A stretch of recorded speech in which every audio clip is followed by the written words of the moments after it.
ఇవ్వాలి అర్హులైన వారందరికీ ఇందిరమ్మ ఇల్లు ఇవ్వాలి అర్హులైన వారికి ఇందిరమ్మ ఇల్లు విచారణ జరపాలి ఇందిరమ్మ ఇళ్లలో అవకతవకలను వెంటనే విచారణ జరపాలి ఇందిరమ్మ ఇళ్లలో అవకతవకలను వెంటనే ఇవ్వాలి అర్హులైన వాళ్ళకి ఇందిరమ్మ ఇల్లు వెంటనే ఇవ్వాలి అర్హులైన వాళ్ళకి ఇందిరమ్మ ఇల్లు వెంటనే వర్ధిల్లాలి భారత కమ్యూనిస్ట్ పార్టీ వర్ధిల్లాలి భారత కమ్యూనిస్ట్ పార్టీ.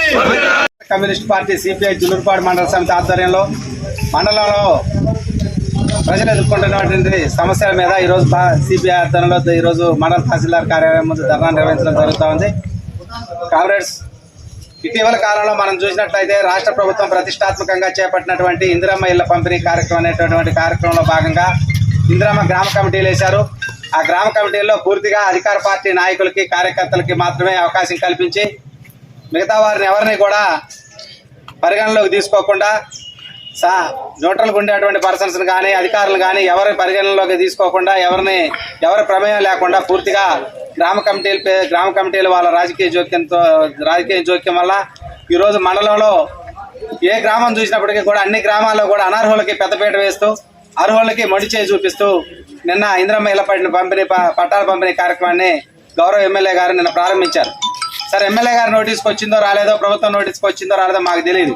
కానీ ఏ గ్రామం చూసినప్పటికీ ప్రతి గ్రామంలో ఈరోజు మేము ఒకటే డిమాండ్ చేస్తా ఉన్నాం. కమ్యూనిస్ట్ పార్టీగా గ్రామంలో నిష్పక్షపాతంగా సర్వే చేయండి.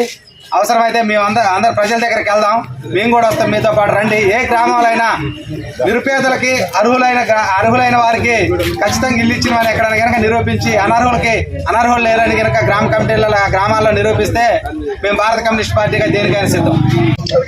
గ్రామాల్లో మనం ఎంపిక చేసినటువంటి లబ్ధిదారులు అనర్హులు 90%, 10% కూడా అర్హులైన లబ్ధిదారులు లేరు. కొన్ని గ్రామాల్లో 100% 10 కాలనీలు వస్తే 10 కాలనీలు కూడా అనర్హులకే ఇచ్చారు.